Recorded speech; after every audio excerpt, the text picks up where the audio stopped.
It is time for us to do our due diligence and once again check out the Supreme Isthmus. So welcome back to the Brightworks, everybody. Well, today we'll be checking out exactly why this match was sent on over to me with the title of, I quote, the best bar game ever. So we'll see. We'll see exactly how much that lives up to. Sometimes we do get those games and it ends up being a 64-minute long slugfest of T1 where we get to T3 in the last 10 minutes of it or so. But I'm certain that probably this will be a pretty great game of Beyond All Reason. I'm always hesitant. Battle paused. I'm always hesitant Battle whenever started. we're watching a game on Supreme Isthmus. A little bit of a pause right there, because, you know, everybody plays Supreme Isthmus, and I do like to feature things that are a little bit different from time to time, but if it was a good one, then it must be a good one for a reason here. So spawning is our red team leader on the geothermal position here on Supreme Isthmus, Alex Speed. Looks like we got a little bit of a barter going on for a T1 con and a res and all that sort of stuff, but Alex Speed going to be playing as the Armada Commander, hailing with 31 open skill, silver chevrons, and from Germany,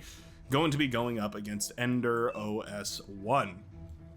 Ender OS1, far from it, OS of 36 right now with silver chevrons as well. Going to be showing us exactly what he's got in the back line here as an Armada Commander as well. Usually we see Cortex for the tech position in the back here, but Armada does make a lot of sense. Those Armada T3 units are really, really powerful, and especially the Marauder is probably the most powerful T3 unit, especially on this map, of course.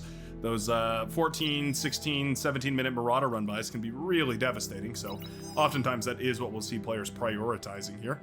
The Powder Blue Commander has been, building quite a lot of wind turbines. All right.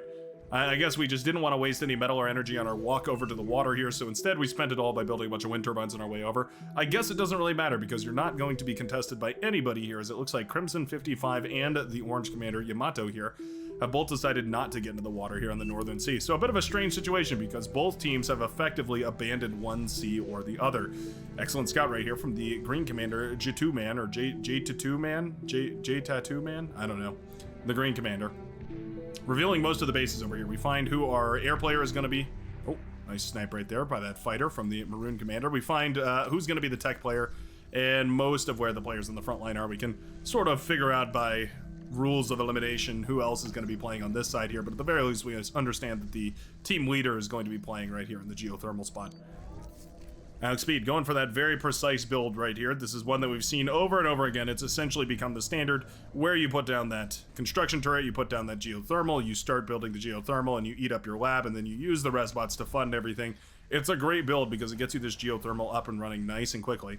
Spamming constructors left, right, and center right now.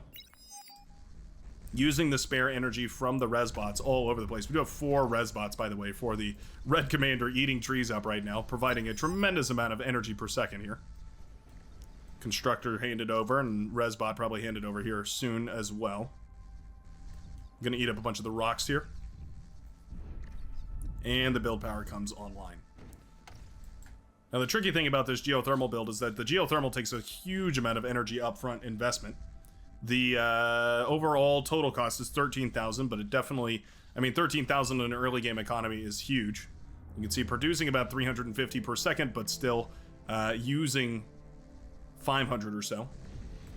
Front lines, by the way. Oh, not looking tremendous for the red team. Still very early into the game, but already the purple commander Stellus has controlled via LLT the front line quite nicely here. We need resbots to eat up all these rocks, though. Wait. What am I looking at here? Wait. Hold up a second. The purple commander does not have a base. What on earth is happening? Okay. So this is strange. The purple commander Stellus says instead of going for a base, has just handed all the metal over to the green commander so we can go for T2 really quickly. If this is the new meta, it's new to me. It's certainly strange to see Stellus fighting out here without an army, but using the commander to contest all this. I guess it's not the craziest idea in the world, but certainly 2 or 3 resbots to clean up all these rocks wouldn't have been a terrible investment right now. Yeah, Stellus just funding the T2 lab. Oh, we're gonna go for a gunslinger. Interesting play. Okay, so we got a gunslinger handed out to the purple commander here now. Gonna start producing that. We've also got T1, okay, yeah, so this is the opposite of a refined eco build right here. We've got a sort of cobbled together eco build where we're producing units and building the geothermal at the same time.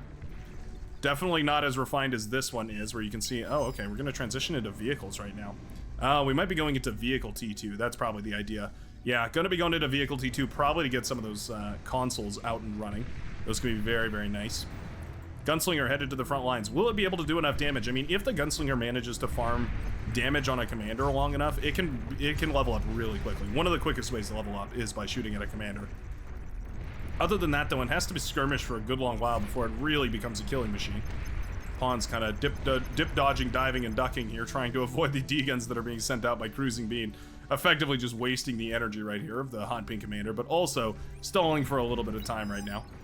Yeah, we didn't claim any of these metal extractors over here. Yeah, I don't know. That's a lot of metal down the drain right there. Over the course of 5 minutes or so, not having these metal extractors up and running is huge. Oh, we need to micro this properly.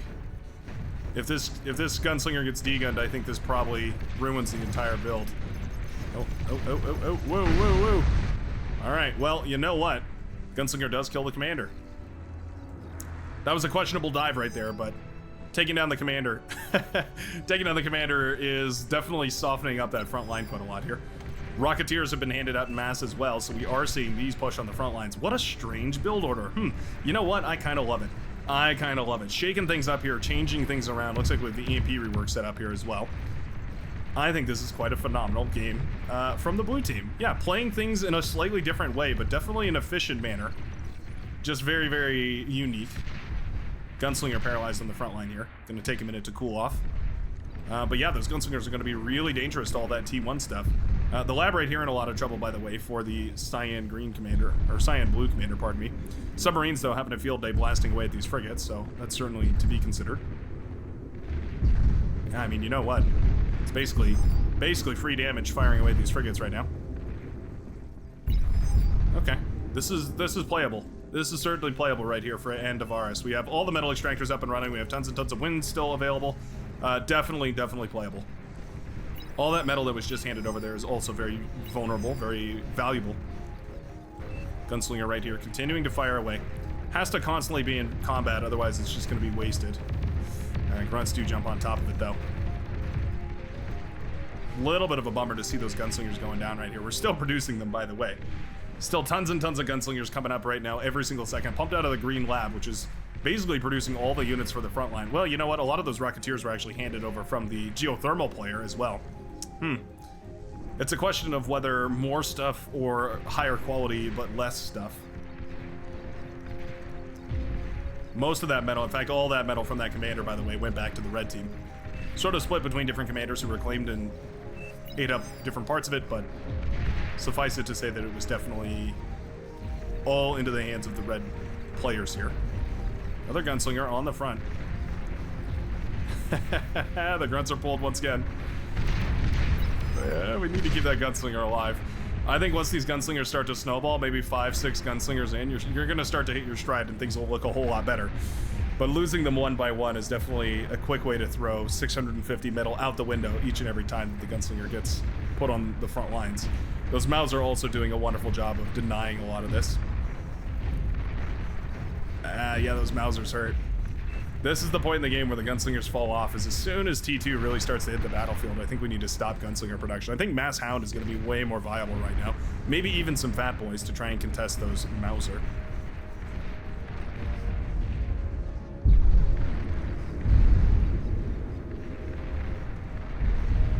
Gunslingers quickly losing potency.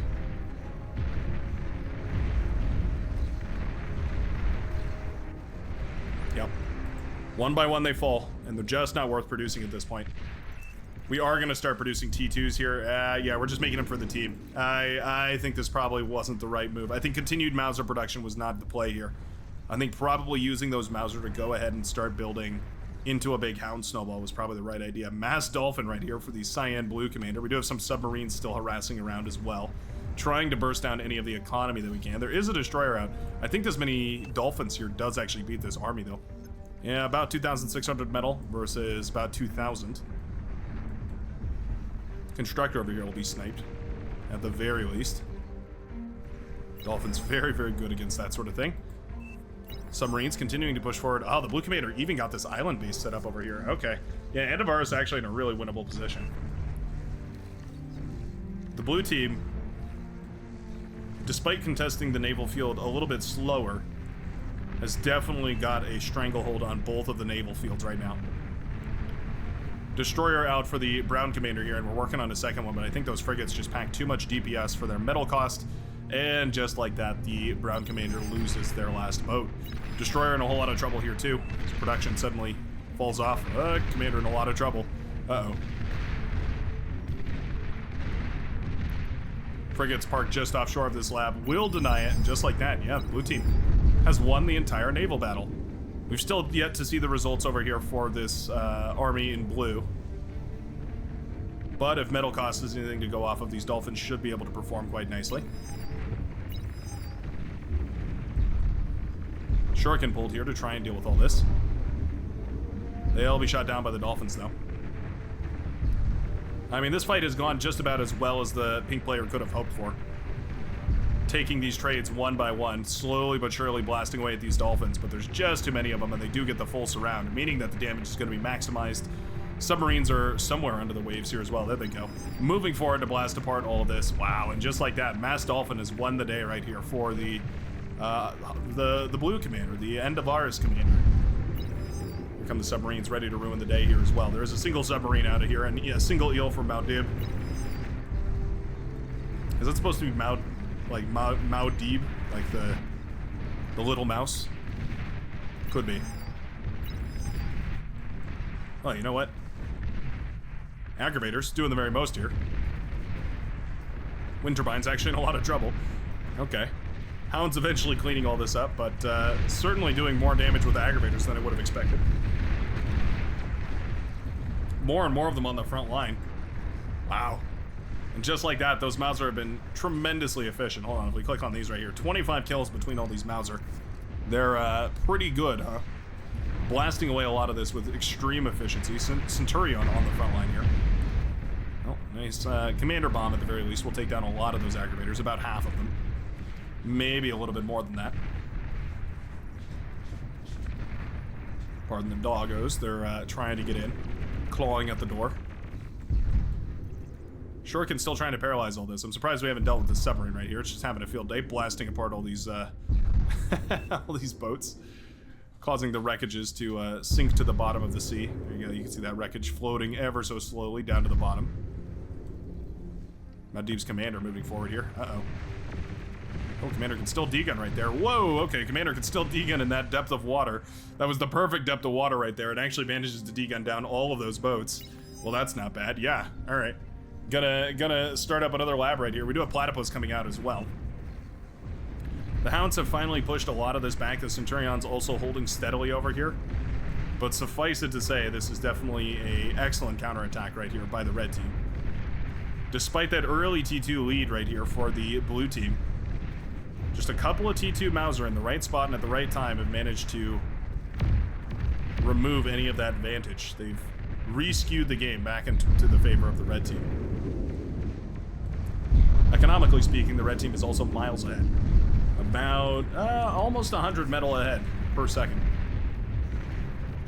Centurion quite good as an anti-spam unit, designed to counter spam of grunts or ticks or pawns or anything like that.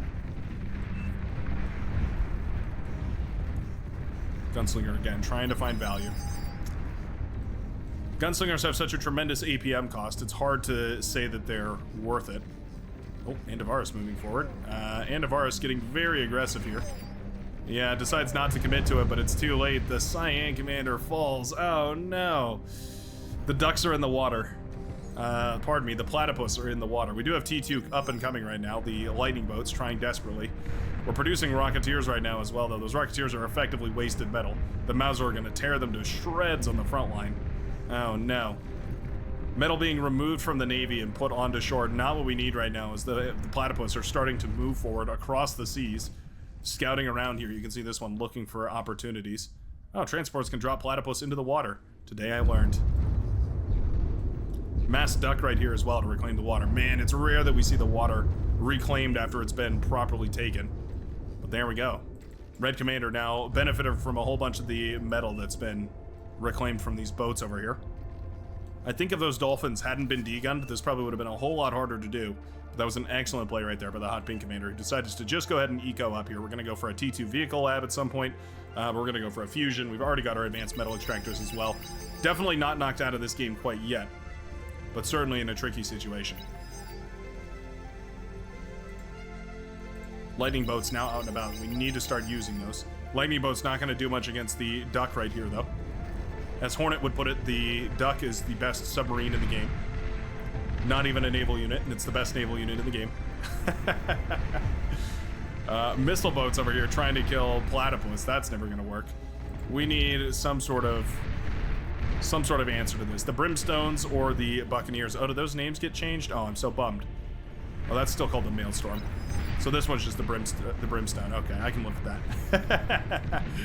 Maelstrom was the name that I suggested for the lightning boat. I think it suits it quite nicely, being that it channels the storm. Brimstone sounds phenomenal though for the fireboat. That makes a lot of sense as well. I just tend to think of Valorant when I think of Brimstone, so maybe that's just my personal bias. Platypus still finding some value on the shoreline over here. Massive fiend wave moving forward. I think the red team's doing this. I think via concentrated effort, they're managing to push back the blue team one step at a time. Are we ready for... Oh, okay. I was like, are we ready for T3? It's about time we see the T3 units ready on the field.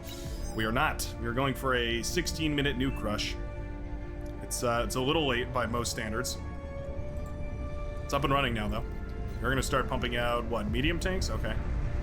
Bunch of medium tanks going to roll out to the battlefield here. Not sure medium tanks are going to find much value, though. I mean, against Mauser and Sheldon, maybe.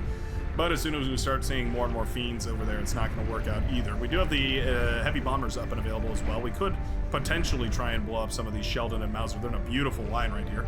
Certainly a bombable position. Red team, though, just commanding more and more presence out in the middle of the map. This duck wave is going to be tremendous. Certainly more than capable of pushing forward and sweeping across all this. With just a couple of Paladin out in the water, definitely nowhere near enough to actually hold on to this line right here. Super Bombers getting ready to move forward right now. The Hailstorms. T2 advanced heavy strategic bombers. They drop a heavy impulse grenade, and they drop 5 of them, I believe. Quite a few. Should we check that real quick? 1, 2, 3, 4, 5 heavy impulse grenades. Very, very good. Scouting plane moves forward, discovers quite a few fighters. Loads of anti-air defense over there. Definitely don't want to move in that direction. Fighters peel off to engage all of the enemy fighters. It's T2 versus T1, though. T2 fighters easily winning that fight. And the bombers move forward.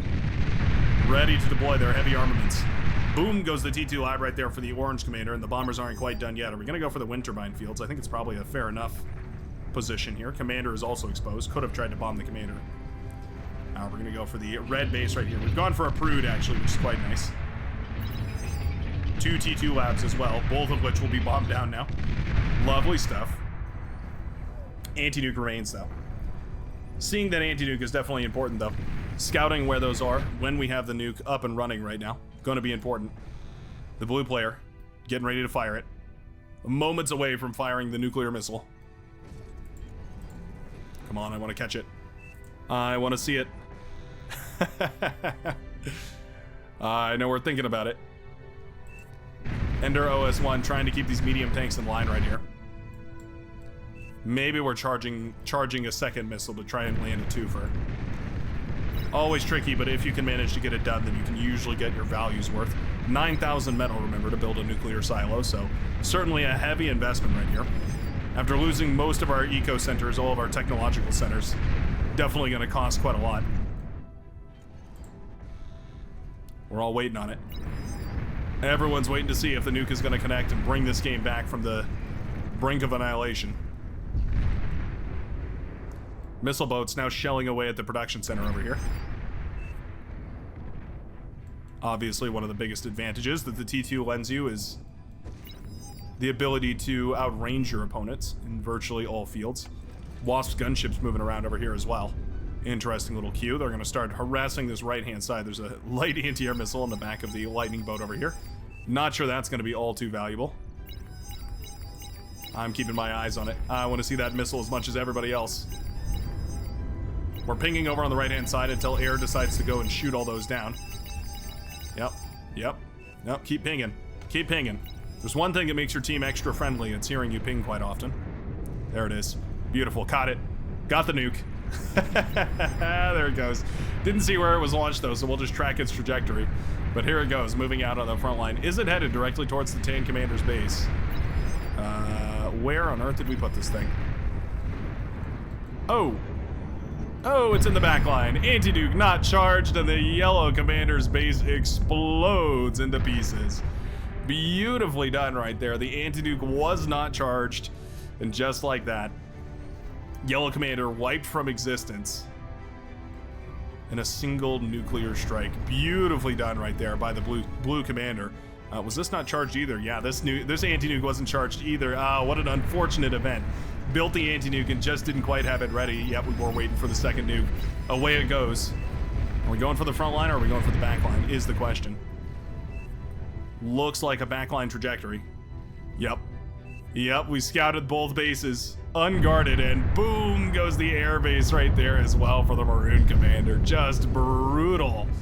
2 bases down in the backline, and this game is once again swung back into the hands of the blue team here. I won't say it's over yet, though. We've certainly got still an economic disparity right now. We've got about a 60, no, probably closer to 80 metal advantage right here. Oh, we have the extra boats enabled. Interesting. Very neat. Yeah, we've got the Nexus. Spawns up to 16 drones. Very cool. Mass grunt spam. Surprised we can afford this grunt spam, but there we go.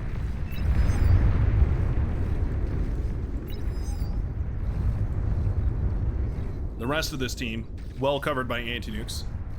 Somewhere around here anyways. Now there's one. 6 anti-nukes in that one. Plenty of anti-nukes all over the place, so certainly options. Missile boats have been somewhat idle over here. I'd love to see these moving closer to the coast and starting to harass. Oh, heavy bombers. Beautiful connection on those heavy bombers. My goodness. Tons and tons of Sheldon all just go down right there as the heavy strategic bombers do connect with them. Very, very nicely done. Centurion's holding the line. The perfect anti-spam unit. Wow, yeah, the Grunt's achieving effectively nothing against the Centurions here. Medium tanks also guarding, which is quite nice, but very, very cool to see. The T2 lab is up and running right now for the Hot Pink Commander. We've got double fusion reactor on the back. Yeah, the Pink Commander is not out of this yet. The Cyan Commander is just busy dealing with everything else. I think we need a capital ship. I think it's time in the game when we go for a capital ship. The Epoch would certainly be valuable here. There we go. Missile boat's finally firing away over here at 001. The Tan Commander, whose anti-nuke is actually not charged quite yet. Are we going to fire another nuke? We have it ready. Usually the play is to... Oh, nice Sheldon bombing there again. Usually the play is to disassemble your nuke if you don't plan on using it anymore. They cost quite a lot, so it's usually the best bet. Wow. Heavy investment in the T1 energy converters here.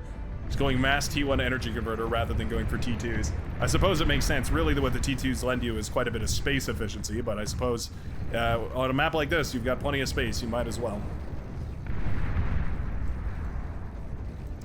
The red team's still recovering in the backline, though. Their frontline economies are looking fabulous, but their backline is certainly a little bit lackluster. Duck's now coming up for the Tan Commander. Getting ready to move across the map. Starting to go harass down those missile boats over here. Those missile boats were focused on the right path right there. They would certainly be valuable. Oh, we don't have it scouted. Okay. No scout on the anti-nuke right here means we actually don't know about it. Lightning tank's going to be pretty good against the grunts here as well. Obviously just a good direct counter, essentially. Arbiter's firing away against those fairly static boats, but I think this duck wave is more than sufficient. 100 ducks, all firing in unison and obliterating anything that they can find. Yeah, doesn't matter if you're doesn't even matter if you're an anti-submarine boat. Even those will fail to the power of the duck. Unstoppable. I think pretty much your only option here is to go for a nuclear bomber or 100 torpedo bombers. Pretty much the only thing that's going to work effectively here. As a Navy player, basically your best Navy is going to be seaplanes. One of the biggest problems with Navy, just a Not even from like a balancing issue or whatever. It's just a high-level conceptual issue about Navy, is that the best Navy will always be anything but Navy, which is pretty funny. Nuke is launched but deflected by an anti-nuke here. Very good to see. Which one was it? Who do we credit with the anti-nuclear save? I'm not sure exactly. The red team is going to be glad that they built him. Bombers getting ready for a big wave.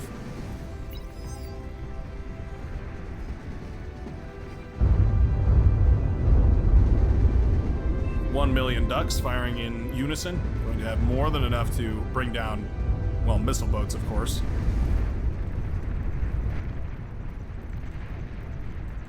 The destroyer boats over here, the dreadnoughts, firing away as well. The drone ships, actually very, very useful. Using those drone ships to provide vision for the battleships to fire away.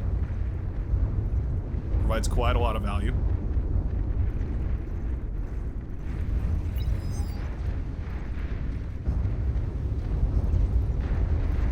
I quite like the drone carriers. Oh, the ducks are too good, though. Oh, the ducks are too good. Their ability to walk and shoot backwards while firing torpedoes is just unparalleled. This entire army loses. We don't even need the naval units here. We just need the ducks under the water, and I think this entire army loses to the ducks here. Isn't that a tragedy? At this point, this match feels like it devolves into who can produce more ducks. Yeah, there we go. Another big duck ball moving its way over to Sexy Kebab 33's base.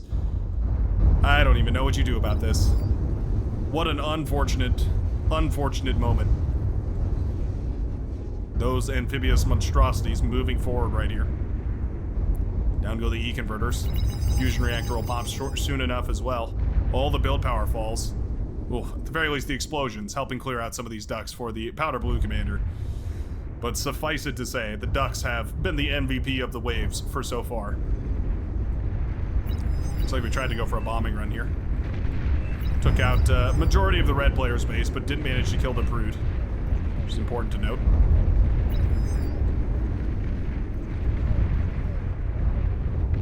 Paladins trying to get some value here. Likewise for the Dreadnought, having that age-old issue of not being able to shoot past itself. Oh, nuclear missile connects right in the middle of those two bases. You know what?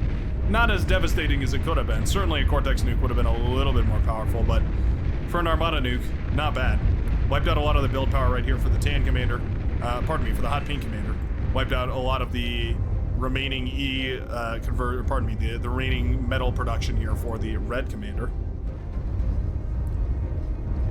There is another anti-nuke up over here, by the way, for the Hot Pink Commander. Not charged yet, though, so it's another prime target. Ooh, nuke in the air. Nuke in the air. Are we headed for the middle of the map? Could be. No anti-nuke set yet. Nope. Going right into the red base. Beautiful nuclear missile right there. Right into the heart of the red base. Blows up all the remaining metal extractors and E-converters. Very, very nicely done. Shutting down essentially all of the red production here. Very important because the red player was producing the vast majority of those ducks that were waddling their way underwaters into the territory of blue. Most of which has been cleaned up over here, by the way. Heavy tank ball moving forward. It's long since overdue for T3 at this point. There we go. Blue player starts up the T3 lab.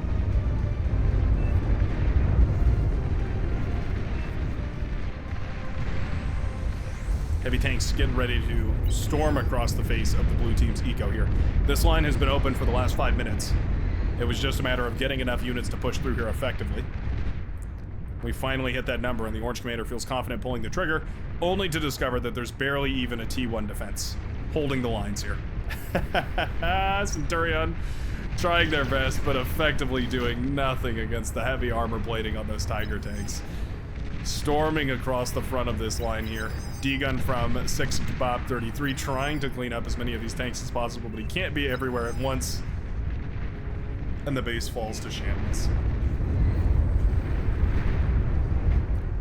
Missile boats firing away over here. Ooh, LRPC. LRPC cannons up on high over here, firing away out into the water. Clearing away some of those boats over here. Okay, not bad. That's a pretty good use case, I feel, for a lot of those. Marauder coming out of the lab for the blue commander now. Scorpion pop-up turrets have been set up here. Not going to be anything in comparison to the D-guns, though. Oh, my goodness, we do quite a lot of Scorpions, though. Well, you know what? Enough Scorpions and anything is possible. There we go. The green commander is certainly happy with that investment. The 8 Scorpion turrets defending the base quite nicely here. Very, very good to see. Man, what a good back and forth here. Both teams hitting each other as hard as they can and trying desperately to recover from the damage. This base was nuked, by the way. Anti-nuke was up and running, but didn't quite charge yet.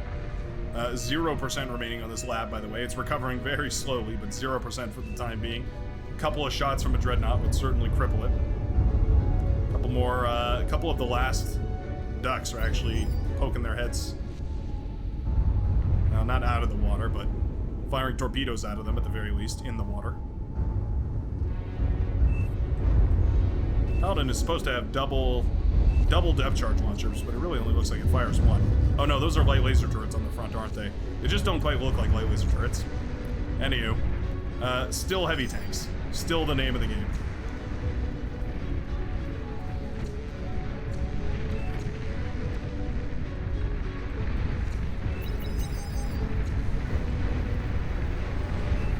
Marauder are going to be great for stemming the flow of units here. Not going to be great for individually countering any one of them, though. Heavy tanks in the back line. They find the fusion reactors, they find the advanced fusion reactors, and they find the anti-nukes. Start blowing up the build power here and eventually blowing apart these fusion reactors. One of them pops, chain reacts into the other, leaves that Aphis very vulnerable. Ooh, Razorback is out, but it's not working properly. Oh no, advanced fusion reactor pops.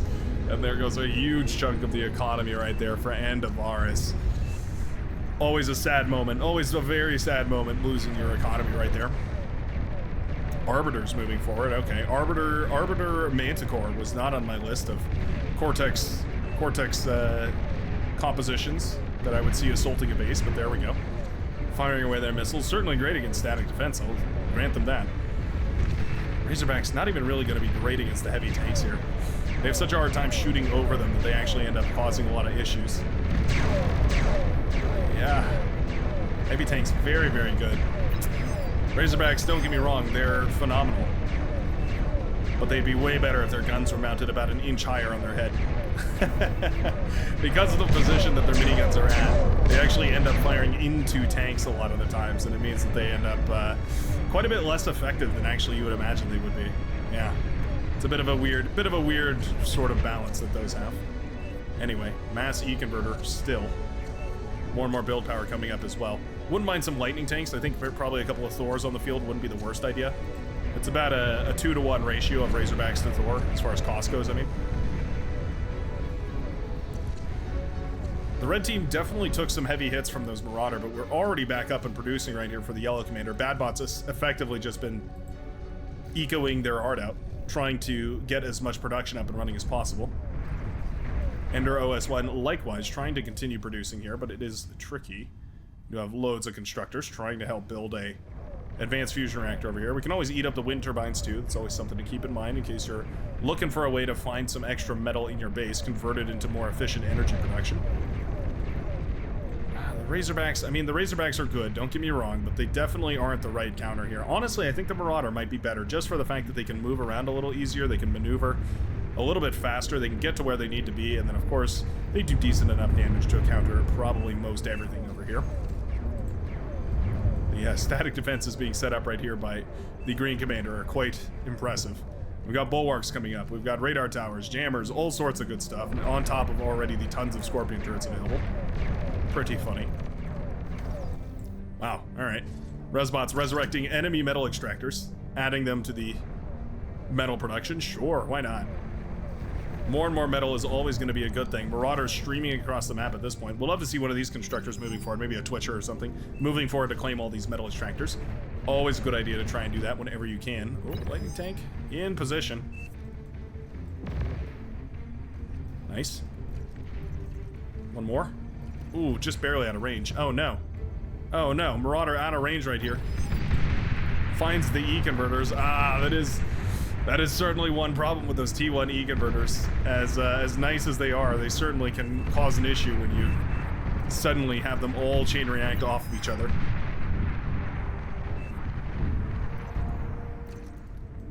Marauder is dealt with. Their little backpack anti-air can be devastating to a big cluster of construction units, though. You have to be very careful about that. Ender OS1. In position to degun. There we go. Does manage to degun down one of those, right? Or Marauder. Mass Thor now on the docket. Spamming out as many of them as possible here, trying to put as many Thors as we can on the fronts. There's Max to clean up some of the resurrected metal extractors, alright. Ducks eventually cleaning up the northern sea right here for the Tan Commander. Where is our investment right here for the Cyan? I mean, we lost all the eco over here. I feel like probably the best point at this, or the best investment at this point is going to be getting some economy back up and running. We do have a naval fusion reactor coming up, so that's good. Twitcher's happily eating up a whole bunch of this naval reclaim that was just parked on the shoreline here. Yeah, so many naval vessels were effectively just wasted right here. What a bummer. EMP missile fired from the Thor. You know I love to see it. Well, okay, we got one tank with it. Maybe not the most efficient EMP missile, but I'm glad that we're using them regardless. I think the Thor are probably the best option for dealing with these heavy tanks, just because of that EMP, and then also, of course, because its chain lightning can bounce between tanks right here. It really does make it quite effective.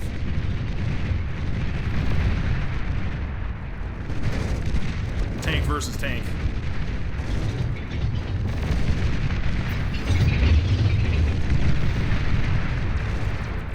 Experimental Terminator tank going up against the heavy Tiger tank. And after all that battling, eventually the Thor comes out on top. Just barely, but it does come out on top. Very nicely done. Little EMP laser here, trying to do some work too. Not sure exactly what the point of that EMP laser is. I suspect it's just to keep things that were already EMP'd. Once the missile hits something, it just allows it to maintain paralyzation rather than paralyze things from the get-go. It does paralyze chaff pretty easily though, so there is that.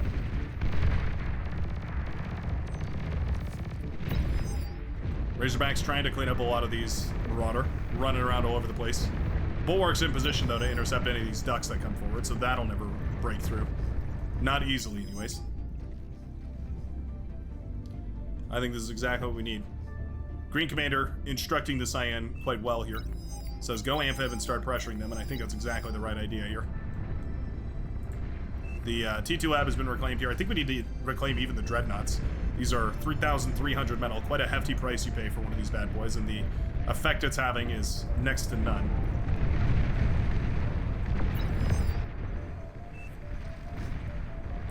Bombing run being built up over here. Fighters move to intercept. Ooh, a nice pull on the fighters.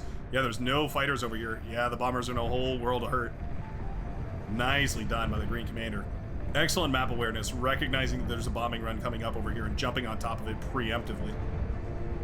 Shutting down so many of those bombers super efficiently. Really, really nicely done.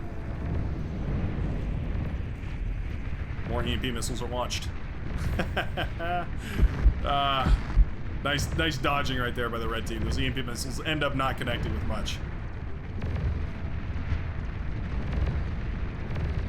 I will say though, the heavy tanks standing up to the lightning tanks, pretty impressive, all things considered. Sharpshooters walking across though. Uh-oh. Sharpshooters could be a real problem here. Pulsar in position to try and bomb any, or try and laser down any of those. Bombers also trying to clean up any of these that break through.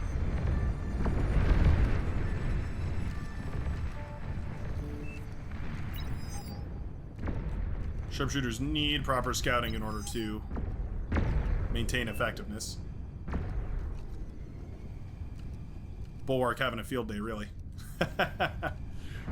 Sharpshooters effectively meant to counter the Bulwark, so it's strange to see them failing to do so. Oh, swing and a miss. Almost looked like those projectiles went straight through. That was odd. Anywho, bombing run over here takes down a commander. Massive fighter wave moving forward right here. Yeah, Air Commander never really built up to speed here. The eco is nice, but it's not quite up to speed. Heavy bombers looking for an opportunity. The Frogman right in the middle of the base. Oh no. Well, you know what? We'll just take out everything. We have enough bombers to go for a strafing run, or go for a carpet bombing run with heavy bombers. Quite impressive. Anti-air defenses go down as well. Everything falls. Fusion reactors pop. The Yellow Commander harassed out of production here. One Thor made it off the production line before being bombed back down to the Stone Age again. Nuke up in the air. Coming across the map here.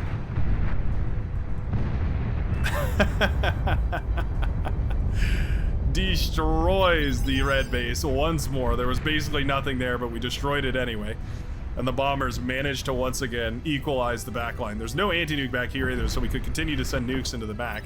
How many kills has this nuke gotten, by the way? We have 3 nukes charged, 375 kill nuke. My goodness. All we need now is an army of Resbots to try and clean everything else up. We do have a bunch of pawns running forward over here to try and clean up some of these Marauder. Not the worst idea. Pawns can technically counter Marauder. They can't keep up with them, but if they get the jump on them, they can certainly win. Economy's still continuing to grow right here, and that's important. Oh, nice EMP right there. Beautiful EMP missile connects with this entire army. Yep, EMP on the static defenses as well. All the Scorpion turrets are paralyzed. Very, very nicely done. The bulwarks are not completely paralyzed yet, but all the army is melting. My goodness, those Thors are very efficient. The perfect static defense breaker here, as you can see, all these static defenses are paralyzed, meaning that, of course, all this can move forward very efficiently here. EMP missiles launching once again.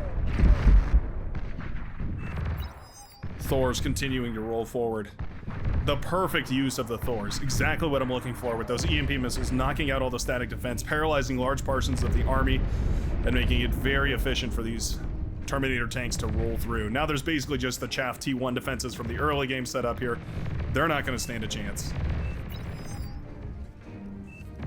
Multiple T3 units heading in the direction of the red team. The red team is effectively out of options.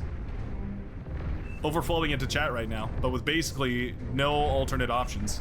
Bunch of turtles roll up on the beach too. Okay. Very nice. Little turtle run by. We've been discussing whether turtles are efficient or not recently, and I think the overall consensus is that they certainly are. For 750 metal, they definitely bring quite a lot of HP to the table. Advanced fusion reactor in a whole lot of trouble here.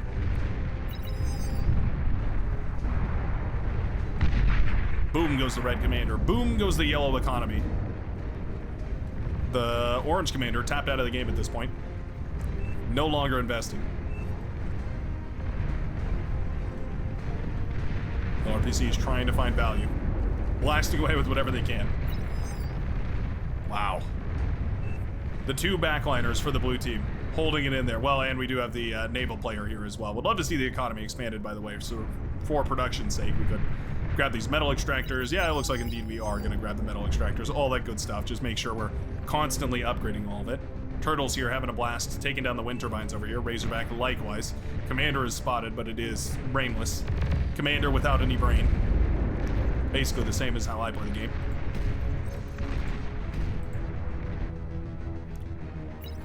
The lights are on, but nobody's home. And eventually, boom, goes the orange commander. Nobody taking over that commander either. A bit of a shame, because it probably could have gotten a D-gun off on maybe 1 or 2 of these Terminator tanks. But it certainly feels like the red team has abandoned all hope, as the blue team continues to swarm them. In-base Ragnarok coming up right here for the brown commander.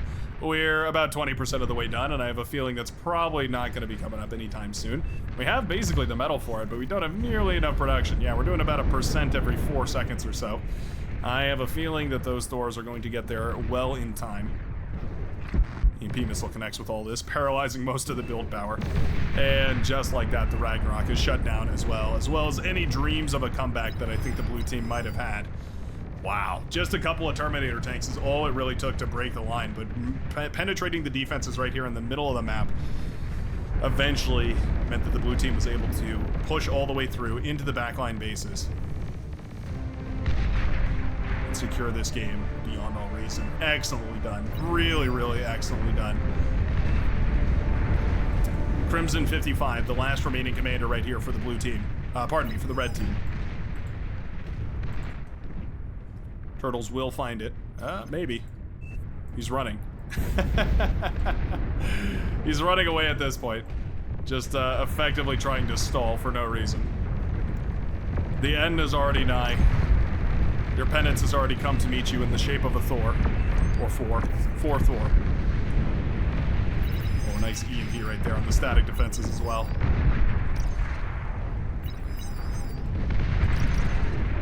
He simply hides.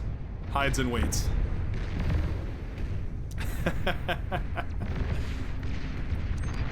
The Thor is hunting down to the very last here. And finally, the red team is knocked out of this game. What a beautiful, beautiful comeback right here from the blue team. I was certain that the red team's counterattack was going to be enough aggression to shut them down, but the T3 eventually mopped up all the forces, and they ended up clutching this game beyond all reason. What a cool one. What an excellent one. A nuke with that many kills is always a spectacle as well, and I certainly appreciate you watching. Let me know what you thought down below in the comment section. Like, subscribe, and all that good stuff, and I will see you in the very next game of Beyond All Reason. Peace out, everybody.